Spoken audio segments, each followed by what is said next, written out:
देखो मूल पाठ पे चलते हैं। भक्ति परिचय अपन ने पिछले वाले वीडियो में पढ़ लिया था महादेवी का। अब यहाँ ये जो भक्तिन है एक ऐसी स्त्री की कहानी है जिसने जीवन भर संघर्ष किया और अंतिम समय में अपने परिवार से ही, अपने घर परिवार से ही जब वो पूरी तरह से थक हार जाती है तो वो किस प्रकार से उस घर को छोड़ करके महादेवी वर्मा के पास चली जाती है, महादेवी वर्मा के साथ वो कैसे रहती है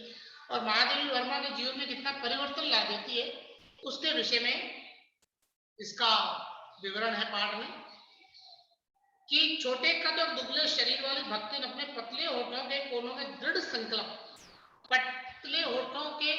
कोनों का मतलब ये होता है उसने जो एक बार कह दिया उसके ऊपर टिकी रहे। दृढ़ संकल्प का मतलब जिससे वो तस से मस नहीं हो फिर। और छोटी आंखों में एक विचित्र समझदारी लेकर, छोटी छोटी सी मतलब ये उसका बाहरी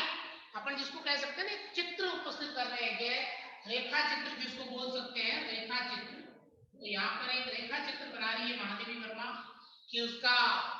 किस प्रकार का परिवेश है, वो किस प्रकार से हाव भाव से या उसका कैसा वो लग रही है, कैसी है, उसका चित्र खाका अपने सामने उपस्थित है, वो कर रही है महादेवी वर्मा। फिर वो कह रही है कि मतलब उसकी आंखें किस प्रकार से है, उस आंखों के अंदर समझदारी कितनी है, किस प्रकार से वो देख रही है, बात करने का उसका जो तरीका है वो कैसा है। लेकर जिस दिन पहले मेरे पास, यानी पहली बार, सर्वप्रथम, जिसको पहले बार मतलब पहली बार जब वो महादेवी वर्मा के पास आती है उस समय उपस्थित हुई, तब से आज तक एक युग का समय बीत चुका है। मतलब एक काफी लंबा टाइम पीरियड जिसको अपन बोल सकते हैं, काफी अच्छा खासा या लंबा समय व्यतीत है वो हो चुका है। पर जब कोई जिज्ञासु उससे संबंध में, जिज्ञासु का मतलब होता है जिसकी जानने की इच्छा हो, यानी जो कोई जानने की इच्छा रखता हो, जो कोई कुछ जानने की इच्छा रखता हो, तो ऐसा भी व्यक्ति होता है जो जानना चाहता है उसके बारे में, तो उसके लिए वो क्या है उससे इस संबंध में प्रश्न कर बैठता, तब वह पलकों को आधी पुतलियों तक गिराकर, पलकों को आधी पुतलियों का मतलब आंखों को आधा बंद करके, तब वो पलकों को आधी पुतलियों तक गिराकर और चिंतन की मुद्रा में ठुड्डी को कुछ ऊपर उठाकर विश्वास भरे कंठ स्वर में करते, मतलब ठुड्डी का मतलब जैसे ये ऐसे ऐसे करके यूं मतलब ऊपर उठा करके इस प्रकार, यानी ऊपर देखते हुए इस प्रकार, हाँ ये इस प्रकार से तुम पचौ काका बताई ये 50 वर्ष से संग रहित है। मतलब कोई पूछ लेता तो ये अपनी भाषा भी अपनी प्रकृति, महादेवी वर्मा हिंदी बोल रही, लेकिन ये अपनी जो गवाऊ भाषा है, जो ग्रामीण भाषा है उसके बारे में बात कर रही है। अगर उसको कुछ पूछ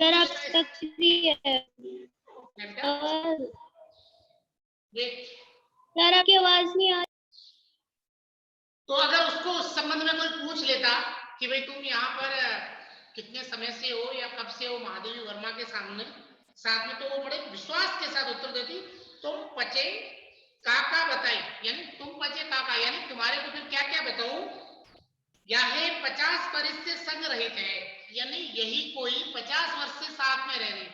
अब 50 वर्ष से साथ रहने का मतलब पहले आई तब महादेवी वर्मा, इसका मतलब वो 100 महादेवी वर्मा को 80 साल की बढ़ा देती, मतलब बात को बहुत ज्यादा बड़ा चढ़ा के लंबा टाइम पीरियड बता दी। अगर उसको कोई पूछ लेता भाई तुम महादेवी वर्मा के साथ कितने समय से हो, तो पचे यही कोई 50 वर्ष से संग रही थे। मतलब अपनी वहां की जो उत्तर प्रदेश की जो भाषा है, जिसमें ब्रज का ये थोड़ा सा जो उत्तर प्रदेश की भाषा में जो पुट है उधर भोजपुरी का, फिर से नहीं आ रही आवाज, हिसाब से वो बात कर रहा है। चलो फिर इस हिसाब से मैं 75 की ठहरती हूँ और वह 100 वर्ष की आयु पार कर जाती है। यानी जिस हिसाब से वो कहती है भाई मैं 50 साल से इनके साथ हूँ, तो 25 साल की पहले वो गई महादेवी वर्मा 30-25 की थी तब ये मेरे पास आई है, तो उसकी महादेवी वर्मा की उम्र है वो 75 हो जाती है, और ये आई थी तब उसकी उम्र 50 साल की थी, तो इसकी उम्र फिर 50 आई तब की 50 ये 100 साल हो गई। इसका वक्त इनको पता नहीं, मतलब वो ये नहीं समझ में आ रहा है कि भाई मैं जो बता रही हूँ उससे फिर उम्र भी तो ज्यादा होगी, पता तो भी है, तो संभवतः मेरे साथ बीते समय में रत्ती भर भी कम ना करना चाहेगी। मतलब वो बहुत प्रेम से स्नेह से महादेवी वर्मा के साथ रही थी, महादेवी वर्मा ने उसको बहुत प्रेम और स्नेह से रखा था, इसलिए वो उनके साथ जो जब समय उसने एक बार बता दिया, उनके विषय में एक बार जिस समय की बात कर ली, तो उसके बाद वो उसको कम करने के पक्ष में बिल्कुल भी नहीं है। मुझे तो विश्वास होता जा रहा है कुछ वर्ष और बीत जाने पर वो मेरे साथ रहने के समय को खींचकर 100 वर्ष तक पहुंचा देगी। अगर वो करीब कुछ समय तक और रही तो हो सकता है ऐसे कहते हैं कि कोई 100 वर्ष से साथ में हूं तो फिर उम्र भी बड़ी हो जाए, चाहे उसके हिसाब से मुझे 150 वर्ष की असंभव आयु का भार क्यों ना ढोना पड़े। मतलब ये भी क्या है कि भाई महादेव वर्मा के 100 वर्ष से साथ रह रही हूँ तो ये 150 वर्ष की हो जाएगी, और खुद तो 200 के आसपास, मतलब बड़ा चढ़ा करके, यानी लोग फिर ये कहेंगे ठीक है तुम्हारी महादेवी जो है वो फिर 150 वर्ष की, जब 100 वर्ष से तुम साथ में रह रही हो। सेवक धर्म में हनुमान जी से स्पर्धा करने वाली, हनुमान जी सेवक सर्वश्रेष्ठ सेवक माने जाते हैं, यानी भगवान राम की उन्होंने जिस प्रकार से सेवा की, उनके साथ रहे, वो अयोध्या से मां सीता को अयोध्या वापस उनको पहुंचाने, लंका से मां सीता को लाने के लिए उन्होंने जो संघर्ष किया रावण से युद्ध में, तो एक सेवक का धर्म निभाया। तो महादेवी वर्मा ये कह रही है कि वही सेवक से स्पर्धा करने, प्रतिस्पर्धा करने का मतलब वो महादेवी वर्मा ये दिखाने का प्रयास कर रही है कि मैं बजरंग बली से, हनुमान जी से भी श्रेष्ठ सेवा कर सकती हूँ। और वो यहाँ सेवा किसकी कर रही है, तो यहाँ पर ये महादेवी वर्मा है, ये क्या है, भक्ति नहीं, महादेवी वर्मा के यहाँ पर नौकरी करती है, यानी नौकरी करती है। और किसकी नौकरी करती है, तो ये यानी यहाँ रसोई का काम करती है। किसका, रसोई का काम, किसका काम करती है, रसोई का। किसी अंजना की पुत्री ने होकर एक अनाम धन्य गोपालक की कन्या, यानी अंजना की पुत्री नहीं, अंजना का मतलब अंजन लाला माँ, अंजना का पुत्र हनुमान जी है, तो उनकी पुत्री न होकर एक अनाम धन्य गोपालिका की कन्या है। अनाम धन्य का मतलब जिसका कोई नाम नहीं है, अनाम धन्य यानी जो अनाम है या जिसका स्पष्ट नाम नहीं है, ऐसी गोपालिका, गोपालिका का मतलब होता है गायों को चराने वाला जो ग्वाला है, उसकी जो पत्नी होती है उसको बोलते हैं। तो उनकी एक ये क्या है, कन्या है, नाम है लक्ष्मी। अब देखो लक्ष्मी ये गांव के हिसाब से, वैसे उसका नाम क्या है, तो लक्ष्मी है, ठीक है, इसीलिए वो लक्ष्मी, गांव के हिसाब से बोलते हैं लक्ष्मी है, ऐसे इस प्रकार से ये नाम इसलिए ऐसे बोला गया है। अर्थात लक्ष्मी, पर जैसे मेरे नाम की विशालता मेरे लिए दुर्वह है, यानी कहता महादेवी, मतलब मैं मेरे नाम के अनुसार काम नहीं कर सकती, मेरे नाम का जो अर्थ जितना विशाल है उतना मैं नहीं सोच सकती, वैसे ही लक्ष्मी की समृद्धि भक्ति के कपाल की कुंचित रेखाओं में नहीं बन सकी। जैसे लक्ष्मी की, मतलब जैसे किसी का नाम लक्ष्मी है, लक्ष्मी कौन है, लक्ष्मी धन की देवी, लक्ष्मी है, ये कौन है, लक्ष्मी कौन है, तो धन की देवी है, किसकी देवी है, धन की देवी है। तो ऐसे वो इसलिए कह रही है कि जब लक्ष्मी धन की देवी है और वो धन धान्य पूर्ण करती है, लेकिन ये नाम के अंदर यानी यथा नाम तथा गुण नहीं है, यानी नाम है लक्ष्मी। आपकी आवाज, जैसे नाम नहीं है उनका, वैसे ही उसके अनुसार उनके अंदर वो धन भी नहीं था, या उनके पास कभी भी 1 रुपया भी वगैरह ठहरा नहीं, वो अपने संघर्ष से क्या हो गई, जूझती रही। चलो फिर है, वैसे तो जून में प्राय सभी को अपने अपने नाम का विरोधाभास लेकर जीना पड़ता। विरोधाभास का मतलब जो उसका नाम होता है वैसे उसमें गुण नहीं होते, विरोध गुण होते हैं। पर भक्ति बहुत समझदार है, क्योंकि वो अपना समृद्धि सूचक नाम किसी को बताती ही नहीं, मतलब नाम के हिसाब से तो लक्ष्मी नाम तो धन दाने पैसे वाली होनी चाहिए, लेकिन इस विषय में कोई उससे पूछ भी लेता है तो वो अपना वास्तविक नाम है वो कभी भी नहीं बताती। केवल जब नौकरी की खोज में आई तब ईमानदारी का परिचय देने के लिए उसने शेष इतिवृत्त का मतलब उसका बीता हुआ समय, इतिवृत्त का मतलब पूरा अपना जो बायोडाटा है, अपन बोलते हैं रिज्यूम जिसको, इतिवृत्त यानी पहले के जीवन में कौन थी, क्या थी, कहाँ क्या कैसा था, वो उसने महादेवी वर्मा को पूरा का पूरा बताया। इसके साथ यह भी बता दिया, पर इस प्रार्थना के साथ कि मैं कभी नाम का उपयोग नहीं करूं, यानी उनसे रिक्वेस्ट भी कर ली, प्रार्थना भी कर ली महादेवी वर्मा से कि कभी भी मुझे लक्ष्मी नाम से आप नहीं बुलाओगे। क्यों? क्योंकि लक्ष्मी के अनुसार उनके पास कोई भी गुण नहीं थे। उपनाम रखने की प्रतिभा होती तो मैं सबसे पहले उसका प्रयोग अपने ऊपर करती। उपनाम का मतलब होता है किसी का नामांकन करना दूसरे गुण देखकर। तो महादेवी वर्मा कह रही अगर इतनी प्रतिभा मेरे अंदर होती तो मैं मेरे पहले खुद का नाम रखती, क्योंकि महादेवी है, देवों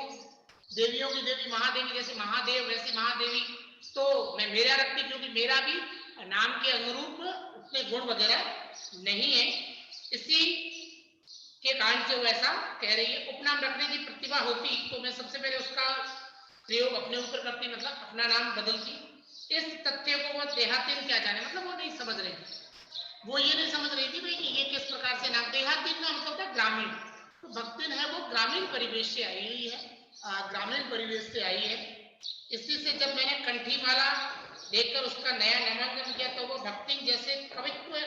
हीन नाम को पाकर भी गदगद हो गई। गदगद होने का मतलब प्रसन्न, मतलब उसका नाम कैसे कंठी माला डाली हुई जिसके आधार पर तेरा नाम भक्तिन है, बाकी भक्तिन के गुण उसमें नहीं थे। जैसे भक्तिन का मतलब क्या होता है, जो ईश्वर का भजन, यानी भक्तिन से मतलब क्या, जो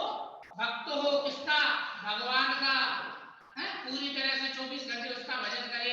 उनके लिए काम करे, तो उसके आधार पर रखते। लेकिन यहाँ पर ये कह रही है महादेव वर्मा, लेकिन फिर भी उसको जो नाम मिला उससे वो बहुत ज्यादा प्रसन्न हुई और प्रसन्नता से गदगद होती। भक्तिन के जीवन का इतिवृत्त बिना जाने हुए उसके स्वभाव को पूर्णतः क्या अंशतः समझता भी, यानी अगर अपन भक्तिन का जो पिछला जीवन है इसके बारे में अगर अपन नहीं पढ़ते हैं तो फिर भक्तिन के जीवन को क्या उसका अंशतः, मतलब थोड़ा सा भी जीवन है उसके बारे में थोड़ा सा भी समझना बहुत कठिन है। यह ऐतिहासिक झूसी में गांव प्रसिद्ध एक सूरमा की, झूसी एक गांव का स्थान है, ठीक है, एक ऐतिहासिक झूसी में, यानी कौन सी, झांसी के बारे में, ठीक है, झूसी में गांव प्रसिद्ध एक सूरमा की इकलौती बेटी ने, यानी इकलौती बेटी नहीं थी, साथ में वी माता की किंवदंती बन जाने वाली ममता की छाया में भी पली है। वी माता का मतलब होता है, वी माता का मतलब होता है जो मौसेरी माँ होती है ना, मौसेरी यानी पिता के पहले की जिस माँ से उत्पन्न हुई उस माँ का क्या हो गया, देहांत हो गया। तो माँ के देहांत के बाद पिता ने दोबारा शादी कर ली, तो जो दूसरी को जो पत्नी आती है पिता के बच्चों के साथ जिस प्रकार से व्यवहार करती है उसको हम क्या बोलते हैं, वी माता बोलते हैं। हाँ, मैं ये कह रहा था कि वी माता का मतलब होता है मौसेरी माँ, यानी जब माँ की मृत्यु के बाद पिता दूसरा विवाह करके और जो दूसरी औरत घर में आती है वो क्या होती है, वी माता कहलाती है। तो वो क्या है कि इतना आगे जिस पत्नी से संतान है उसको प्रेम वगैरह नहीं देगी, तो यहाँ पर भक्तिन को भी या लक्ष्मी को भी अपने बाप की जो दूसरी पत्नी थी या अपनी जो दूसरी मौसेरी माँ थी उससे ज्यादा प्यार वगैरह नहीं मिला, उससे दर्द ही मिला। तो सर बिल्कुल भी आवाज नहीं आ रही है। यार नेटवर्क बहुत स्लो है, चला गया।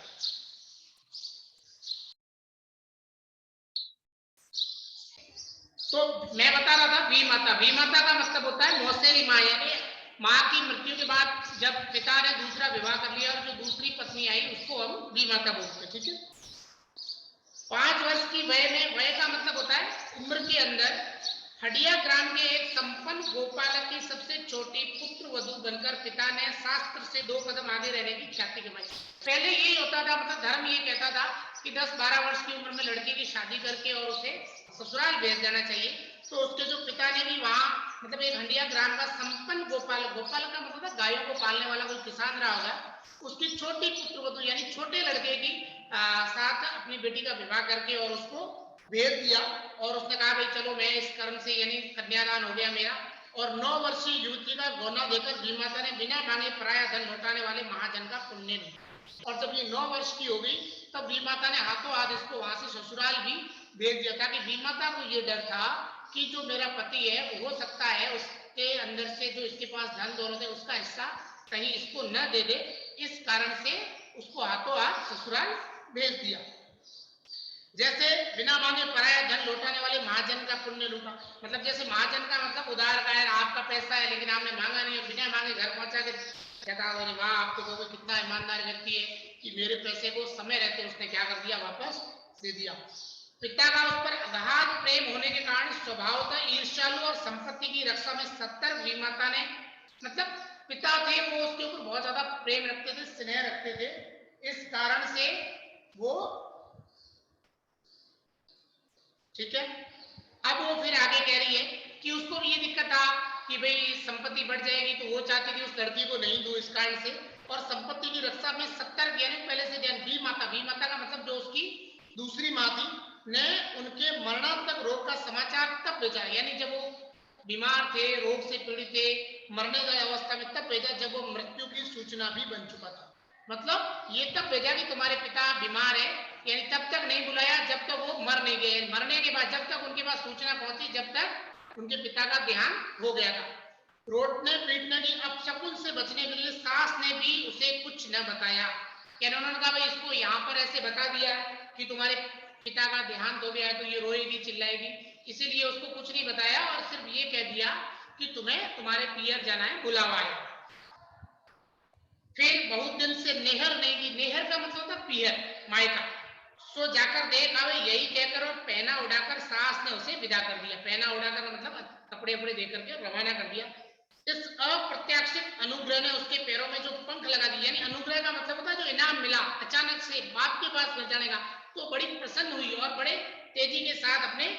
बाप के घर वे गांव की सीमा में पहुंचते ही झड़ गए। यानी जो पंख लगे थे जल्दी जल्दी जाने में, तो अचानक जब वहां पता चलता है कि उसके पिता का तो देहांत हो गया है। हाय लक्ष्मी अब आएगी अस्पष्ट पुनरावृत्तियां और स्पष्ट सहानुभूतियां दृष्टियां उसे घर तक ढेल ली गई।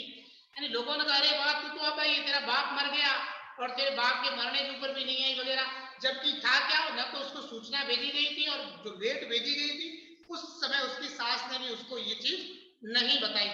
पर वहां न पिता का चिन्ह शेष था, न विमाता के व्यवहार में शिष्टाचार का लेश था। मतलब न पिता का चिन्ह शेष था, मतलब वो जा चुके थे, उनकी जितनी भी वस्तुएं थी वो समेटी जा चुकी थी। और जो पहले उसकी जो मौसेरी माँ थोड़ा बहुत प्यार रखती थी, अब उसने वो भी छोड़ दिया था। क्यों? पहले वो प्रेम इसलिए करती थी क्योंकि वो अपने पति से डर रही थी कि कहीं मैं इसको कुछ कहूं ये दे ना दे। अब वो सब जाने के बाद सब अपने हिस्से में उसके पास आ गया था और इसीलिए अब उसने उनके प्रति किसी भी प्रकार का व्यवहार भी नहीं किया, ना उससे पूछा वगैरह। दुख से शिथिल और अपमान से जलती हुई वो उस घर में पानी भी पिए बिना उल्टे पैर ससुराल लौट पड़ी। यानी जब उसे इतना दुख हुआ कि इस प्रकार से उसका अपमान वगैरह हो रहा है, तो उल्टे पांव वो वापस आ गई। सास को खरी खोटी सुनाकर उसने विमाता पर आया हुआ क्रोध शांत किया और अपनी सास को उसने बहुत अच्छे खासा सुनाया कि तुमने मुझे ये नहीं बताया, ये है ऐसे, वो क्या हो गया, बताना चाहिए था, मेरे पिताजी चले गए, तुम ऐसे हो वैसे हो, जो भी। यानी जो अपनी माँ के ऊपर, जो विमाता के ऊपर जो गुस्सा आया हुआ था, उस गुस्से को उन्होंने उससे शांत किया।